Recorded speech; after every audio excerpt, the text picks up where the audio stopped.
All right, folks, here we are once again at the lab for another beautiful day. It's sunny outside. We're shaking hands, kissing babies, winning hearts and minds.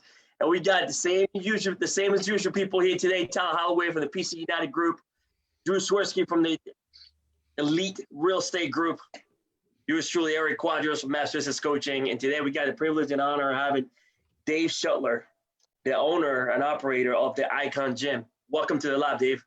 What's going on, guys? Thanks for having me. Appreciate it. Yeah, man. So we're going to dive right into the lab, but we're excited to have you here today.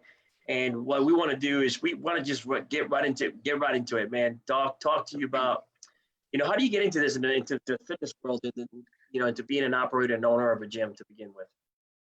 Well, I mean, it wasn't always planned like this. I started out actually back, I started out in Intel. So I went to college at Mercyhurst College for intelligence. Thought always I would be a FBI agent. That was my kind of goal, right?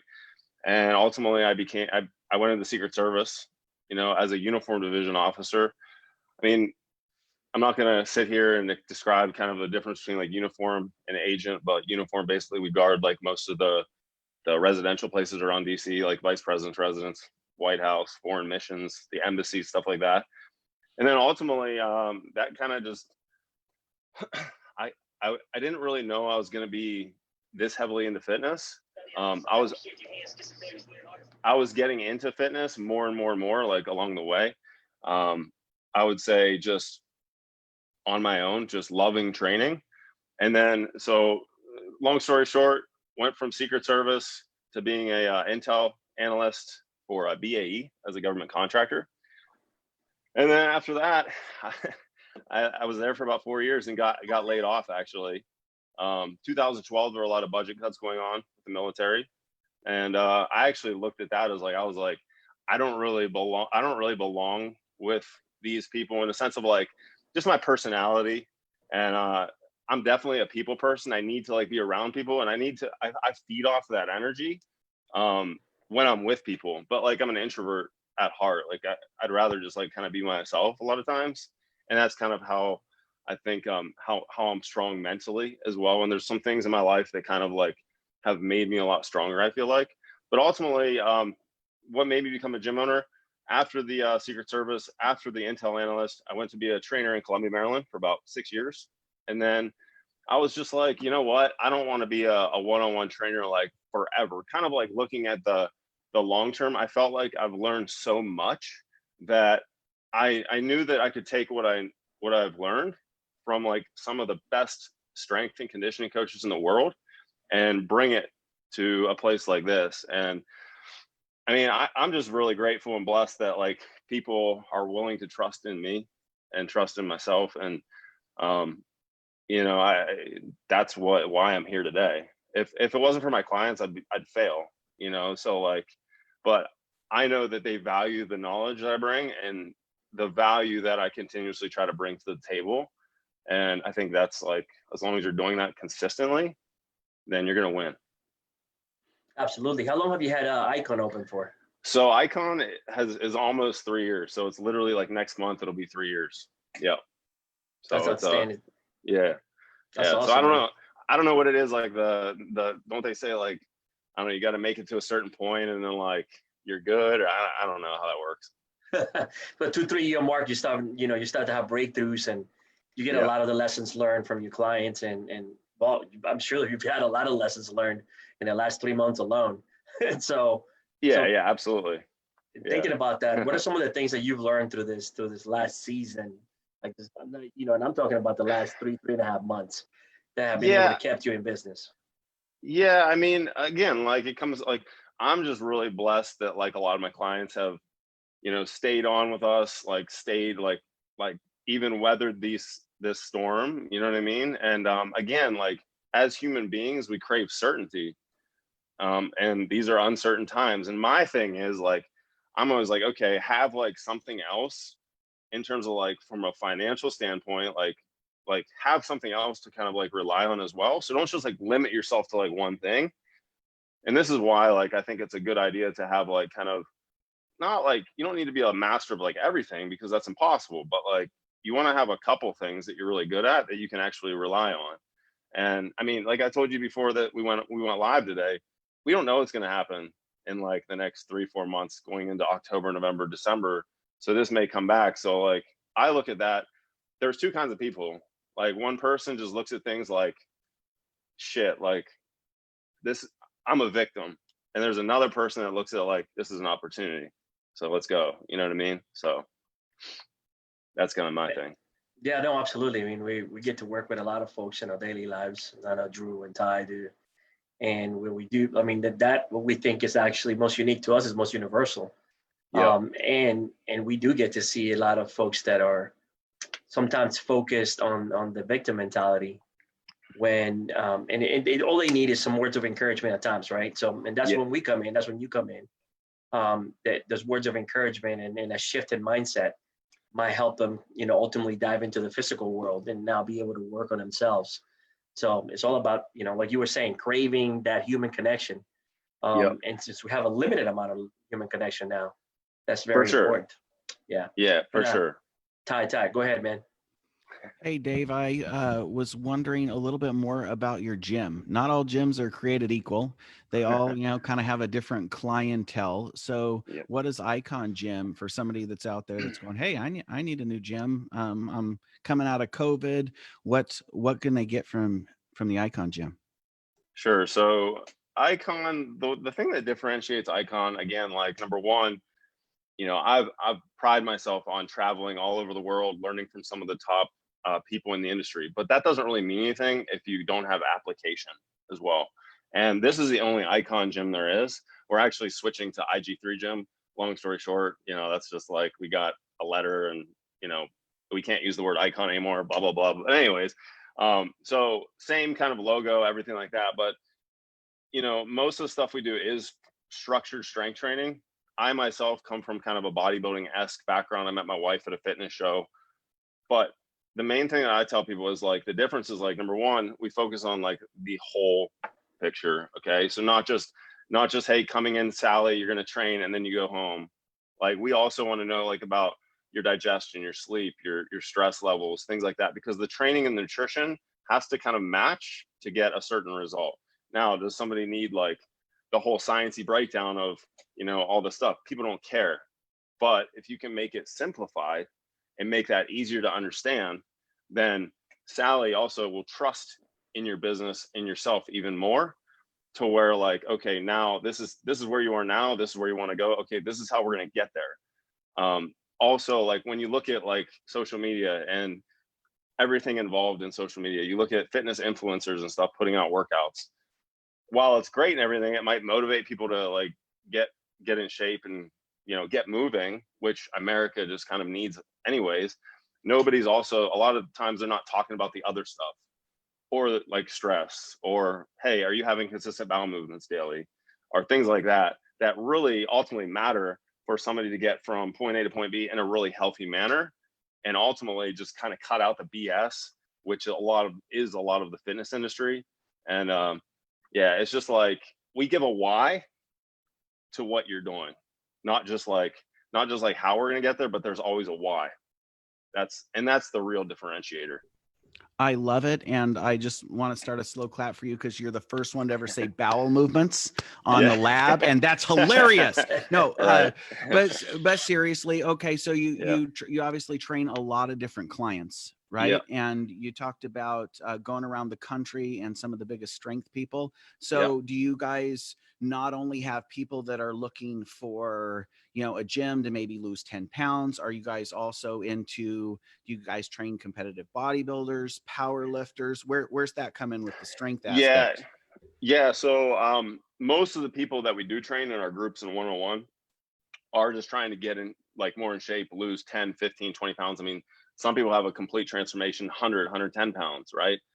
Ooh, I would say nice. I would say there's a very very few that actually want to get to that level. And everything comes with trade-offs. Like somebody says, I want abs. Okay, cool, Sally. What are you willing to trade off to get there? Because once we get to a certain point, you're gonna have to trade things in. That dinner out with your husband. Yeah, you're gonna have to trade that in. You're gonna be eating chicken and salad. right? So there's always a trade-off, and most of our clients just want to get, leaner, feel better. Feeling better is the main thing that most people want, I would say. The aesthetic stuff just comes with that, becoming a healthier person. We also work with athletes like lacrosse, volleyball, football here pretty soon. Actually going to start to train a really high level football player here in the area.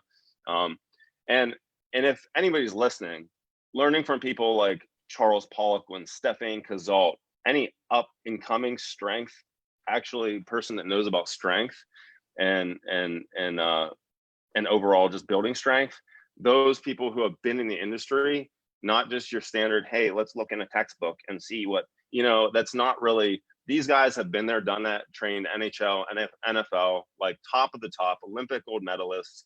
Like, you have to go to the people that have already done it, and success leaves clues. So that's kind of like what we're about. But I'd say general demographic we train is like anybody from late 20s, early 30s to like 65, even 70. Nice. And you segued me perfectly to my last question, which I appreciate because you made it easy on me. But with that, one of the reasons that I love, bodybuilders or strength athletes is they put the time in, right? It doesn't matter what you do unless you have a program and a system that is a lifestyle. I mean, that you do day in and day out.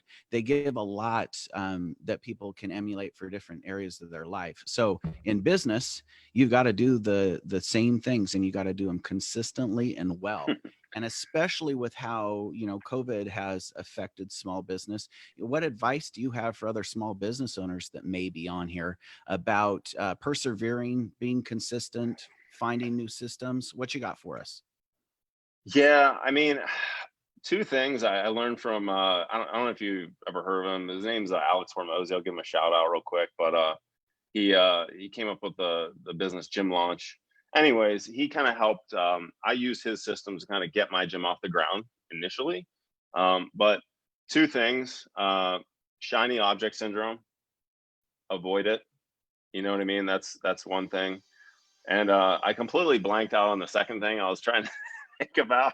But I want to say, just do the boring work. The boring work is, honestly, I hate to say it, what makes you fucking money, like, and keeps you going. I mean, following up with leads, calling people, being engaged, like engaging your group or your coaches and community, being a leader, and not just being the victim. Those are the probably two or three biggest points that I can really give you. Is it okay if I go now, Ty? Absolutely. You see, it's 1:13. So Eric and I got done in 13 minutes. You've got like 12 to yourself now, man. No, it's okay. I just, you mentioned a couple people that are like up and coming strength trainers. Who else influenced you before them and before you became a gym owner? And then the second part to my question is, when was that moment that you knew that was the right fit for you? That's a good question. I would say, so there's probably at least like 5 to 7 really solid strength coaches that have influenced me since like I really got into this, probably like after the Intel, when I was an Intel analyst. Okay. But what really made me kind of get into that was a few people. I mean, listen, like, and it might be cheesy or whatever, but I lost my mom in 2006 to breast cancer. So, and she was a nurse. So like that is one big thing that kind of has propelled me to kind of not live my life, to the fullest. But I always keep that in the back of my head, like, hey, like, shit, this could be over like tomorrow, So it's like, if you're gonna go after something, like, just do it. If you like want to do something, just do it. Like, I mean, that was one of the biggest turning points in my life. other than like kind of like, you know, following strength coaches and stuff like that. The other person that kind of made me just, I mean, really want to excel and kind of like aesthetically I wanted to look at and I admired, he actually passed away too. His name's Greg Plitt. He was a big fitness model, and he actually passed away like while he was doing a photo shoot on set. He was like running after a train, and the train hit him. But like ultimately, and he was a West Point grad. He was an Army. I mean, so like those kind of like, that kind of has like shifted my mindset just from like those events that have happened and people that I've followed, and that's just led me to just constantly want to continue growing and never stopping with that kind of mentality. I mean, that's just been, I just don't have like a victim. I can't, like, that's why I try to surround myself with people that like take ownership. Like, you're the only one at the end of the day that's looking back in the mirror at you. You know, it's like I want to work with people also that are like interested or not interested in getting in shape, but they want to be committed, not interested.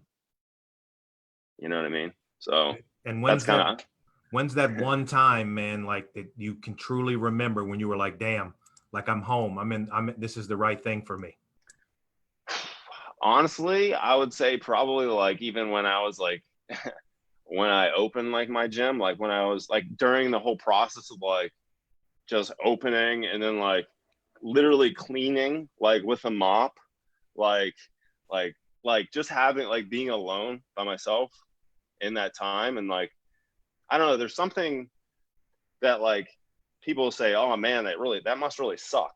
You know what I mean? Like to be having to like mop your floor. Cause I didn't have a squeegee or anything. Now I have a machine to do it. But like before I was like mopping, I was like, you know, it took me 4 hours to do that. But there's something that's also like very beautiful about that, because it like teaches you what like fucking hard work is. You know what I mean? And there's 3. I'll be getting. Sorry. You listen. You're speaking my language, man. I'm counting them. You're gonna break the record of the lab. The cuss words on the lab, man. No. You dropped bowel movement. You're my hero. So, no, I mean, killing it. Yeah, it's just like, yeah, there's something that just looking back, and I have pictures of like stuff like that, and it makes me just like going back to that is like beautiful, because to me it's just reminds me, because my dad's an entrepreneur too, and he owned grocery stores and stuff like that, and like he's been a huge support to me, and yeah, just really cool, man. Yeah, thank you for that. That was awesome. Yeah, absolutely. Yeah. And but we can see the passion in you, and the whole thing about, you know, the whole thing between interest and commitment, right? Because there's a lot of folks that will walk into the gym or walk anywhere and say, hey, I'm interested. Right. And then, you know, I know that you have the conversation. Okay, what are you willing to do to get what you want? And, you know, the whole commitment lasts like a whole 2.5 seconds. And then right after that, it's like, okay, well, I am no longer committed. I don't know if you give them like a blueprint on the things that they need to do.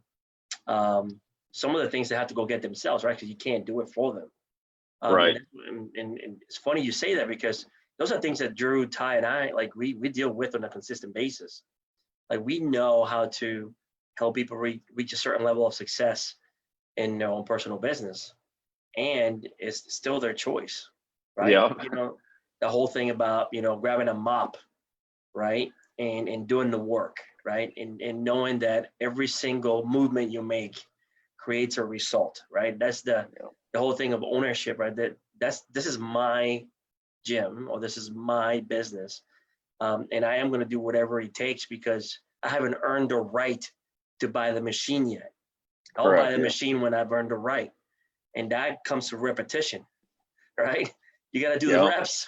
Your body's not going to go like, hey, I want abs, man. Like I'm doing, hey, can I have some abs? Like I'm just going to go get them on the counter. You have them available for me? Can I buy 2 for, you know, for 50 cents? It's like that gratification. Right. Yeah. So those are all great things.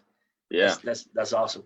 Well, and I want to thank you. I know we've both, Drew and I have both teach you about it, but we're both serious. Success isn't always pretty.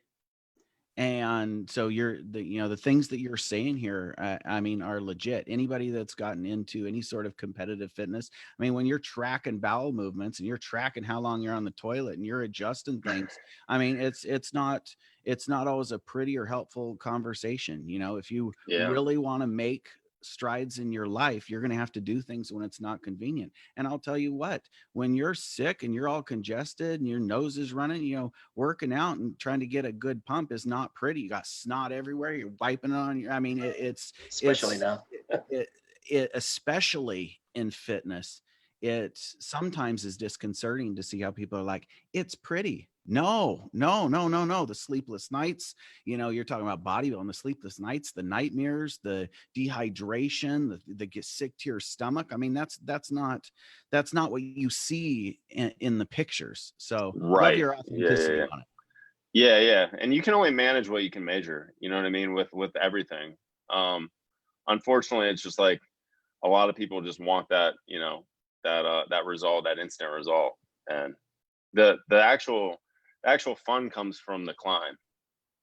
It's the journey. It's like, you Yeah. know, what the difference between walking up or hiking up Mount Everest or just flying a helicopter up there. I mean, both are pretty cool, but at the same time, you know, climbing would be a lot more gratifying, honestly, like from a like a holistic or a whole perspective as a human being. No, absolutely. Yeah. I agree with you. In the climb is what you become in the process, right? Yep, absolutely. All right, man. So now we're sitting down here and you know, we hearing what you're saying, right? We catching it all. And, you know, we're going to go completely against everything you said. So what's the fastest way to get some summer abs? Go. Oh, that's terrible. And so Well, no, I'm just saying like drastic movements, like I'm talking about, like you get a person that has the fundamentals there. It's just a change in diet. But if you were like, you wanted really to dive in, I know Drew, Ty, and I are working on a summer apps before we hit the beach. So what's the I fastest just way? I just draw mine on with a Sharpie. That's what I do. That's the fastest way for me anyway. yeah, I mean, number one would be just like looking at your nutrition but like honestly, I would want somebody to like track their nutrition, looking at their different. I mean, again, having that conversation with somebody, I want to know where they're at right now with their overall just health. So, hey, like if you're probably holding an extra 50 pounds of body fat or something, your blood pressure probably isn't in the best place. So why don't we like take that? We need to like, because the thing is like your body is going to lose fat easier if you actually get your body into a better place, like healthy wise. Mm-hmm. Meaning that might mean a lot less like hit workouts or these things that you see like super high intensity, right? Like your body is already stressed out just from being overweight. So like, hey, let's think about pulling that back, giving you some more aerobic work, you know, getting your blood pressure, things like that into a better place. And then, okay, cool. Now your body's gonna be more carbohydrate sensitive. Now it's gonna use that nutrition easier, and you're gonna recover better from workouts. Also, because I see it all the time, guys that are like kind of, or females, whatever, that have more body fat. If they start training really hard, they're gonna be like, oh, I'm super sore. Oh, I'm super sore. Well, yeah, you're gonna get sore, but like I'm talking about like sore for like 4 days, 5 days. Well, okay, your nutrition is like not set up correctly, right? You're not doing any aerobic work or stuff. You're staying up till 12 at night. So, I mean, to get to that level, I mean, all ducks really have to be in a row, but you have to earn the right to get to that level, right? Like if you like first and foremost would just be like, okay, let's set a calorie and protein goal for you. Start hitting that. Don't worry about like a million different things like post-workout shakes and all that stuff. Let's just focus. How many meals are you eating right now? Okay, cool. Let's maybe look at your calories. Okay, cool. Let's take you from maybe 2 meals to 3 meals. You don't need to be eating 7 meals a day. Most people can't do that or don't want to do that. So meeting somebody and then applying the principles to get them from where they are now and then just chip away at it as they go. But you can lay out a roadmap for them, explain that to them. Hey, here's what we're going to do in this block. Here's what we're going to do in this block. And then work your way through. And then just you're going to have to probably make adjustments along the way. Life isn't perfect, but that's why you're a coach. So Outstanding. Outstanding. Yeah. That's all great stuff. All right, now, so Thanks. we're now in a part of the lab where we shift into what we call the rapid fire, and Drew has prepared some questions for you. So I'm just Okay. saying that, you know, that you have to answer as fast as you can, Oh, and there to be fun. So, okay. Drew, you ready, man? You can't tell them it'll be fun. It might not. We apologize in advance for this. Okay, are you I'm ready? nervous. I'm All right, nervous. here we Okay. go. More crowded, Walmart on Black Friday or a gym in January? Walmart Black Friday. High weight or high reps? Can I say a blend? Yes, you can. Both. As a Secret Service agent, could the code word for "we're moving Tyler" be like "Baldy is on the move"? Sure. Yes. Okay. Low calorie or low carb? Neither. My guy. Only in Favorite, certain circumstances. your favorite cheat meal? Probably. I'll just say melt cheeseburger. From where? Oh, Leesburg. Melt. Okay. Shout Got out to Melt. it. One of your favorite cheat snacks? Ooh, that's a tough one. Probably anything chocolate. All Personally, right. anything. Yeah. Last show you binge watched? Ozark. Solid. Yeah, that's a good one. Yeah. Last book you read? Ben Greenfield, Boundless. Favorite huge sport? book. Favorite pro sport you've missed during the quarantine? I don't really watch sports. That's okay. I don't. Yeah. That's okay. Yeah. Do you Yeah. have a favorite football team? Yeah. Steelers and then Notre Dame. Okay, we can live with the Steelers as long as it's not the All right. Dallas Cowboys. My Thanks wife likes Cowboys. thanks for participating in the rapid fire, Sure. Dave. Appreciate it. Yeah. No problem. Hey, Dave. So now we're in a part of the interview when we allow the audience to know where they can find you. So what's the best place to find you? They want to reach you. Yeah. So you can just find me on Facebook, just Dave Shutler. Instagram, same thing, Dave_Shutler. Or just, feel free to shoot me an email. Email's dave@theiConGym.com. Excellent, man. Thank you so much. Yeah. And now, there's a lot of folks out there that need a little bit of love, man, when it comes down to getting fitness. So I'm sure we'll encourage them all to give you a call. Yeah. Thank you for having me. All right, folks, you heard it here first at the lab. On behalf of a good friend, Tyler Holloway from the PC United program, Drew Swersky from the Elite Real Estate Group, yours truly here from Maps Business Coaching. Dave, thank you so much for being here with us, and we look forward to seeing your continued success, man, and know that you can count on the lab to help you to continue, to help you, create awareness on what you do. So, come on our page, man, share your story, all the things that you guys are doing and all the different things, which we'll love to continue to see that. So thank you once again for coming and spending time with us. Thank you. Appreciate Thanks, it. Dave. Appreciate you. Thanks, guys. Yep.